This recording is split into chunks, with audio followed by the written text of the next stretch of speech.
காலையே பசங்களுக்கு வந்து நேத்து வச்ச மீன் குழம்பு இருந்துச்சு. அதுல வந்து இட்லி கட்டி குடுத்து அனுப்பிச்சுட்டேன். இப்ப வந்து மதியானத்துக்கு என்ன செய்யணும்னு சுத்தமா புரியல. நான் ரொம்ப நேரமா யோசிச்சுட்டே இருந்தேன். ஹஸ்பண்டே கேட்டாங்க, "என்ன சமைச்சிட்டியா?" அப்படின்னு கேட்டாங்க. இன்னும் இதுவரைக்கும் சமைக்கல. கிட்டத்தட்ட 1 மணி கிட்ட ஆயிடுச்சு.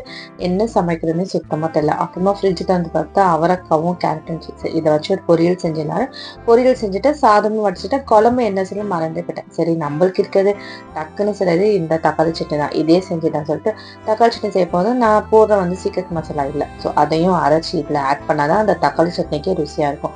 ஸோ அதையும் அரைச்சிட்டு தக்காளி சட்னியும் வந்து செஞ்சுட்டேன். இந்த மசாலா செய்ய ரொம்ப ஈஸி. நான் ஆல்ரெடி இந்த ஃபர்ஸ்ட் ஒரு ஷார்ட்லேயும் சொல்லியிருக்கேன். 1 ஸ்பூன் கடுகு, 1 ஸ்பூன் வந்து சீரகமும், 1/2 ஸ்பூன் வந்து வினை இதை நல்லா ட்ரை ரோஸ்ட் பண்ணி கொஞ்சமா கருவேப்பிலை போட்டு அரைச்சி நீங்க தக்காளி சட்னியில் போட்டிங்கன்னா டேஸ்ட் ரொம்ப சூப்பராக இருக்கும். இந்த மசாலா வந்து மீன் குழம்பு வந்து இறக்கும் போது போட்டாலும் டேஸ்ட் ரொம்ப அழகியா இருக்கும். கண்டிப்பா வந்து ஒரு தடவை ட்ரை பண்ணி பாருங்க.